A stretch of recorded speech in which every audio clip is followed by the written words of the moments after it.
Are you an entrepreneur who's on their journey to self-mastery? If that is the case, then this is for you. Take a moment right now and just watch this video. You know, it's so often and so easy for people to fall into a space of, you know, should I get a job? Should I not get a job? Should I continue to work while I'm building my business, or should I go all in? So we're going to talk about the nitty-gritty, the good, the bad, and the ugly of building a business and the psychology of money behind the way that currency flows. So if you are an entrepreneur and you're on your spiritual journey, this is for you. Welcome everyone to Collective Consciousness. This is a platform where we get to raise your level of consciousness. I am your favorite spiritual integrator, which means I help you connect mind, body, and spirit, and most importantly, the integration of those things in order for you to manifest true happiness within and to take your life and your business to the next level. We're back.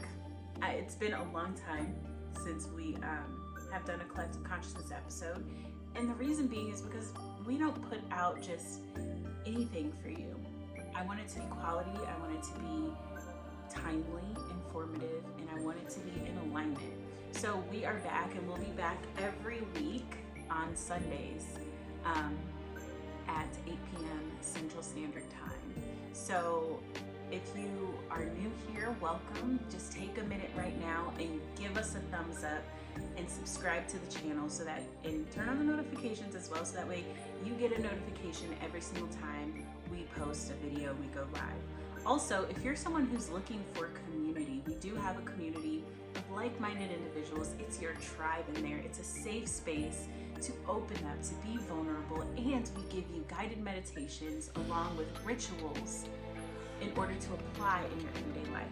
So it's called Cosmic Convos. If you are excited about that, definitely click the link down in the description below and join the community. It's literally, we give you a 2-week free trial, 14-day free trial, where you can check it out, see if you like it. If you don't, cool, we'll still be friends. If you do, great, stay. And we welcome you with open arms.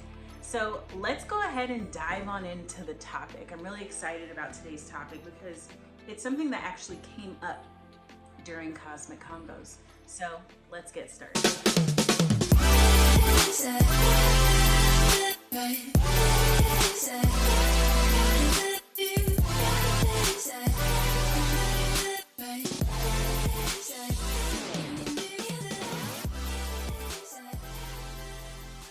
What I'm about to say next may be a little controversial, but hey, let's get into it, right? There is no room for pride while you are building a business. I'm gonna say that again. There's no room for pride while you're building a business. Okay, well, what do you mean? I can't be prideful in the thing that I'm presenting to the world? That's not what I'm saying. What I'm saying is, when it comes down to making money, when it comes down to building a solid foundation, a lot of times entrepreneurs have that ego that gets in the way, that prevents you from bringing the money in order to go all in your business. What do I mean by that? Well, before we actually get into what I mean by that, let's talk about the definition of pride, okay? So pride is the consciousness of one's own dignity. Some synonyms are self-esteem, ego, and dignity. So really, when I say pride, what I'm referring to is ego. There is no room for ego while you're building a business. And, you know, a lot of the time, especially since 2020, and let me know in the comments if you can relate to this. In 2020 was when I realized how fed up I was with operating in this matrix. And what I mean by that is, like, I was tired of working for somebody else's job. I'm tired of clocking in for somebody else. I'm tired of building somebody else's dream. I'm tired of bringing my own work ethic into a space that's not appreciated. I worked like 3 years for Denny's, and I started like at the very base bottom, like as a hostess. And I worked my way up to food runner, to server, to hourly manager, to salary manager in literally like a year, right?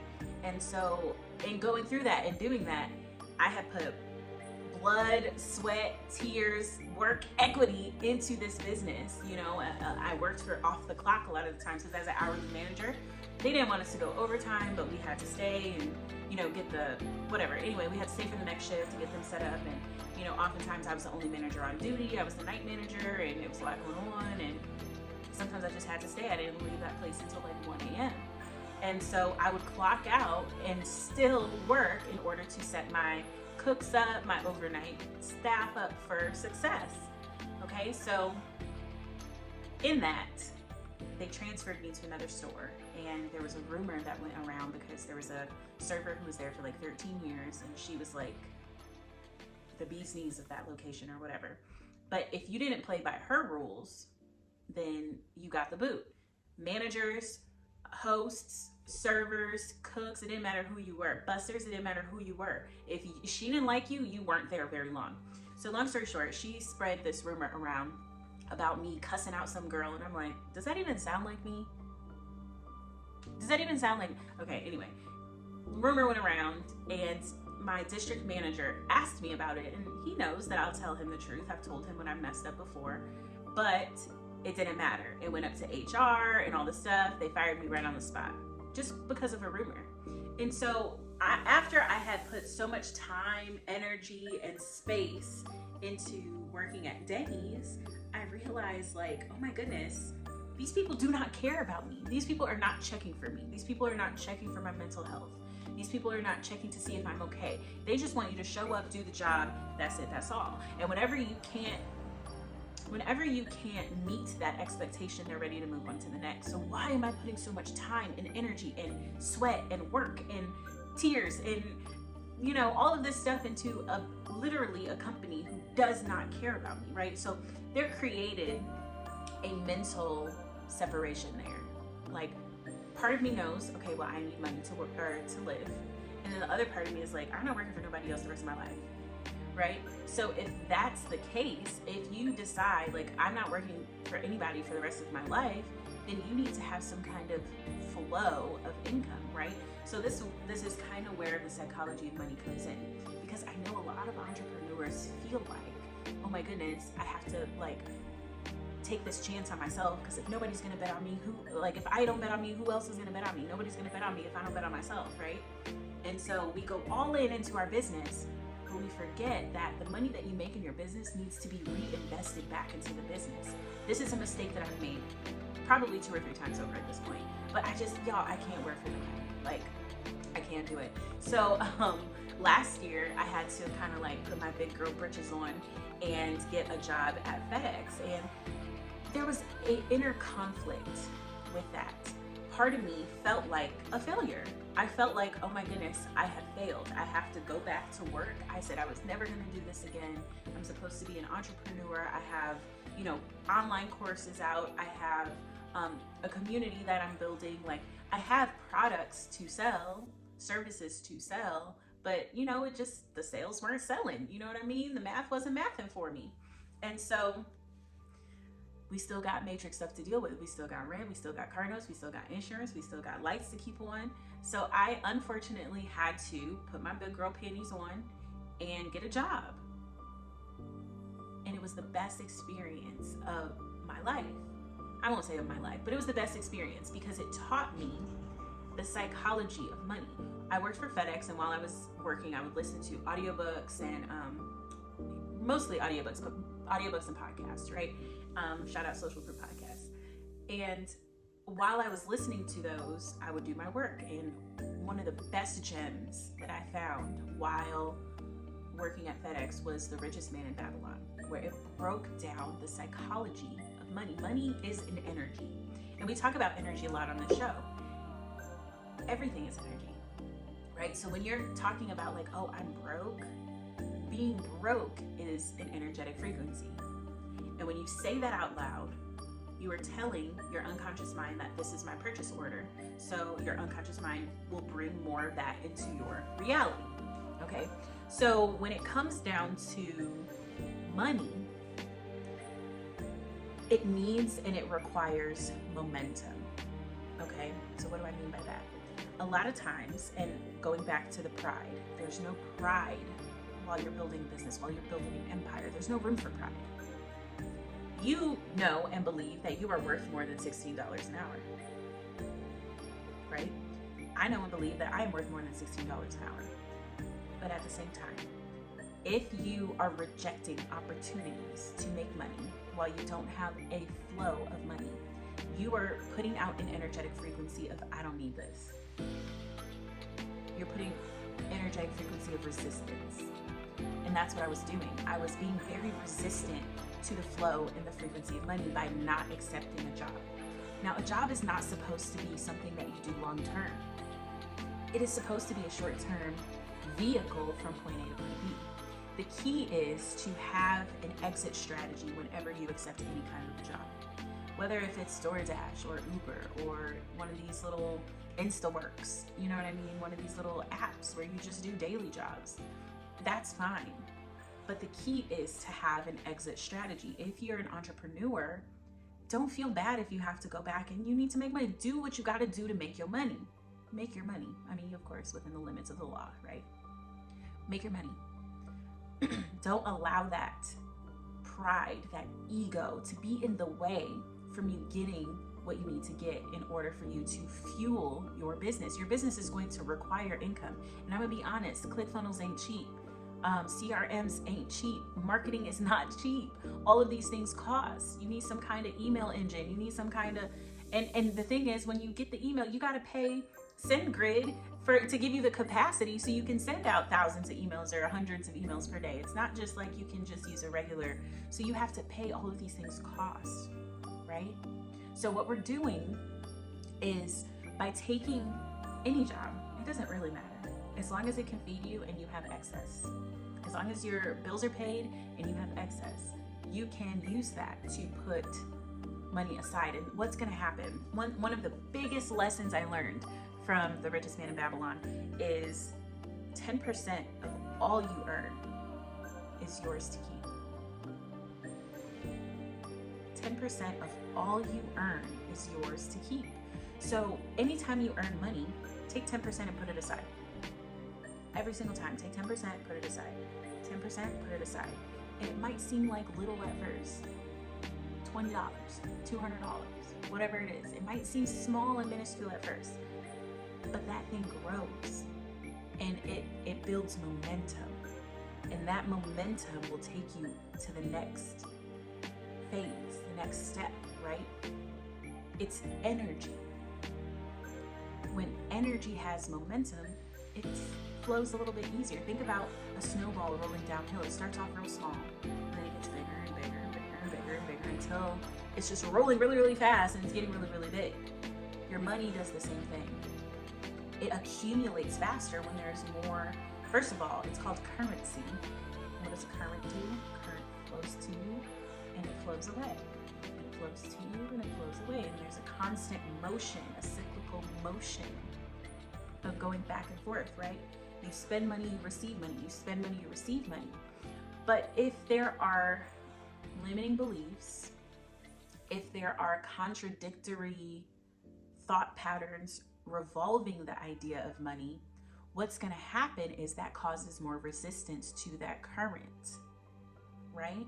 So what you're doing in order to create the current, to create more momentum, to build and grow your pot, is by putting money aside, right? Now, here's the second part. After you put enough money aside, then you get to invest it in purchasing assets. You want to purchase something that is going to be worth more money, right? Whether if it's, let's say, a vehicle and you rent it out, hire car, Turo, there's options. Or let's say it's, you buy a new house. You don't need that whole house, do you? Go ahead and rent out a couple of them rooms, Airbnb it, or, Craigslist, right? And oftentimes, and this is what I mean by there's no room for pride. Of course, that's not the way you want to live. But while you have a vision to build something bigger, it's important and imperative to lean into that. Be uncomfortable for a little bit for more long-term comfort, right? And it's okay. It's okay if you got to do a couple dashes here and there. It's okay if you have to pick a couple temp jobs here and there while you're building your dream. Do what it takes to get your money. And while you're getting your money, apply these simple principles. They're simple, but they're not easy, right? Because it requires discipline. I'll say that again. It's simple, but it's not easy. 10% every time. And sometimes you might be spending that 10% on Bath and Body Works, or on getting some liquor on the weekends, or a bag of weed. I don't know. You might be spending that 10% on something else. So it's gonna require a little discipline on your part. My downfall, I like to eat outside. Food is my favorite thing. I'm on a 3-day fast right now. It's a new moon fast we're doing. But yeah, come to Cosmic Convos. You'll hear all the stuff that we're doing. But yeah, so another thing too, everything requires currency. I kind of lost my train of thought, but it's okay. It's gonna come back. Everything requires currency. And when I say that, there's the law of compensation. It's one of the 12 universal laws, right? It requires you to give something in order for you to get something energetically, right? Money is energy. So when you give something up, when you sacrifice, when you fast, that is the currency to receive something that you intention, if that makes sense. So as you're working a job, or working a job while simultaneously building your business, as you're going through that process, just remember the psychology of money and how you can build and grow energetically your pot by doing these 2 little things. 1, put it aside, 10% of all you earn. Have a goal. You know what I mean? Okay, I want $10,000. It's gonna take, if I put 10% aside every week for the next 6 months, I can get half of that, or I can get the $10,000. I don't know what your situation is, right? So it's gonna take me 6 months to get to the $10,000 just by putting 10%. So put yourself on that financial diet while you're working this job, or while you're doing these temp positions, or while you're Ubering, or whatever you gotta do. But set a goal for yourself. Create an exit strategy. And once you hit that 10,000, okay, well, what are you gonna do with the 10,000? What assets are you gonna purchase? What are you going to spend your money on in order for it to create money babies, right? So that is the key. That is the key. So recently I was asked, I was like, I'm in my bag right now, because I have a lot of things that I have to bring awareness to, and a lot of things. We're about to go on a whole adventure, another one. For those of you who weren't keeping up on Instagram, Sahad and I, we have literally been all across the country. We went to LA, Vegas, Denver. We were in Chicago for a couple weeks, and then spent about a month and a half down in Georgia, and then Indianapolis, and now we're back in Chicago. And so we're going to be going back to Denver in about a month, a little less than a month. So I'm in my bag right now. I'm focused on making money, focused on, and so I had someone ask me, like, well, what does that mean? Like, what is your money activities? What are your streams of income? And I was like, that is a really great question. Like, what are you doing on a daily basis to make money? Okay, so I'm gonna lay it out. We're gonna do a little transparency. We have Cosmic Convos, which brings in, it's $44 a person per month for general admission, and then there's also the VIP, which is $111 per month.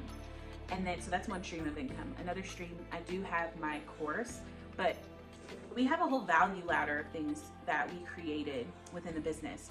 But we realized that we have to put focus on one thing first, right? So I have my course. I also have a fundamentals mastery coaching program.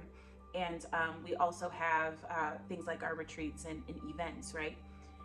We were spreading ourselves too thin when it came to marketing. You know, when you're building your audience, you don't necessarily have access to a lot of people for sales, you know, so you're gonna have to do a lot of like either cold calling or reaching out on social media, or it's just a lot of like elbow work, right? Like, you gotta get in there, you know, and we were stretching ourselves too thin. So we decided, okay, let's find, without having a solid marketing budget on top of that, right? So we were like, let's find something that we can make money with and focus on one thing. Let's focus only on Cosmic Convos. Let's build a community, and once we build the community, then we can showcase and offer other offerings that we have. That was the way that made sense. So while we're focusing on building Cosmic Convos, another thing that I have in terms of finances is I have a history in real estate. So I have been applying my knowledge in real estate and working on wholesaling homes or properties, right? Wholesales. So that's the second stream of income. Third stream is we will do little side jobs, whether if it's DoorDash, or we have a couple apps like WorkWhile, Winolo, and InstaWork, where you can sign up for jobs and just sign up for that day. Okay, cool, 150 bucks, 8 hours, cool. Or, you know, $200 because you did for 6 hours. They have different options depending on what your qualifications are, your work history, and all this other stuff. So you can do a temporary job to where you work 2, maybe 3 days throughout the week and still make $600-800, which will pay the bills while you're reinvesting the money that your business is making back into the business. I think the biggest mistake that I've made was trying to do too many things at one time. Right now, my main focus is building the audience, which is why we're back with collective consciousness. You see, I like the alliteration, right? That's why we're back with collective consciousness as well. I took a break because I lost focus. It was too much noise, right? So when you narrow it down and you focus on one thing, it makes it a little bit easier to execute. Okay, so there you go, Alexis, to answer your question. That is kind of what I'm doing. And then, you know, Sahat has his own thing as well. And then we combine forces. So when it comes to like having to work to make a little money to fund your business, don't allow your pride, don't allow your ego to get in the way of that. Allow yourself to step into your sense of abundance, to align with the frequency and the psychology of money so that it can flow freely and effortlessly to you from all directions, right? Once you put yourself, we're reading You Owe You right now in the morning meetup. And if you don't know what the morning meetup is, there's a link down below. Check it out. It's amazing for entrepreneurs to grow, develop, creates a safe space, accountability. We read books together. We got information. We get to meet millionaires. It's amazing. But in the morning meetup, we're reading You Owe You right now. And in there, he says you have to put yourself in miracle territory. Miracles are not a passive act. They don't just happen. You have to put yourself in miracle territory. And so that's kind of what we're doing, is we're putting ourselves in a position to where money is flowing freely and effortlessly from all directions. Oh, another stream of income is liquidity pools. We have invested, right? So doing exactly what we told you, we have invested a certain amount of our money into the crypto market in order to provide liquidity for certain trades or whatever. And basically we earn a percentage of the fees based upon the amount of liquidity that we provide for that particular pool. So that's another stream of income as well. So we have it coming from all directions. They're small right now. They're small. They're little. But the more we continue to do it, I talked about this rising while we were going through this fast. It has a compound effect, right? When you do little habits consistently, it has a compound effect in your life. So the more you invest, the more you provide liquidity, the more you bring people into Cosmic Convos, the more you, like all of these things that I have personally going on, the more that I focus and do those things, do the little things like posting on a daily basis and making sure that I have a social media presence to bring more people into my world. Those habits have a compound effect, right? So I want you to just like analyze and audit what's going on in your business right now. Know the numbers. How much do you need to make per month? How much do you want to reinvest into the business per month, right? And wherever you're falling short, do what you got to do to make it happen, baby. And then reinvest in other places. Reinvest to somewhere that is an asset, something that is going to pay you back, something that is going to create passive income for you. You know, we got small streams of passive income with Cosmic Convos is not really passive income because we still have to show up and do work, but it is continuous. So there's one, and then another one being the liquidity pools. I ain't gotta do nothing. I put money in there, I keep an eye out on it, make sure it's doing good, make sure, you know, and you don't really have to worry about what the market is doing when you provide liquidity like that, because what's happening is whether if Ethereum is up or down, people are still trading Ethereum for Bitcoin for Ethereum, or Ethereum for Bitcoin. The trades are still happening. So you're not necessarily making money on the price of the asset. You're making money on the fact that people need to trade from one thing to another, and you're making the fees. So I'm gonna go ahead and put a pin in it for right there. Hopefully that made sense for you, and it allowed you to see things from a different perspective and allowed you to really like put the pride down when it comes to building your empire. It's not necessary. It's not necessary. Just put it down. You don't need it. Embrace the flow and the frequency and the currency of money, right? And allow that to build your empire as you go through. Just be uncomfortable for a little bit so you can relax for the rest of your life. Okay? Manifesting that was exactly what you needed right now, and an opportunity for you to learn from my mistakes. So thank you so much for tuning in. We appreciate you. If you have not yet, go ahead and give this video a thumbs up and hit that subscribe button. Turn on the notifications, because we'll be back next week for more. Thanks so much for tuning in to Collective Consciousness, and I will that you have a magical, manifesting, and amazing day. We'll see you next week. Asè and Namaste.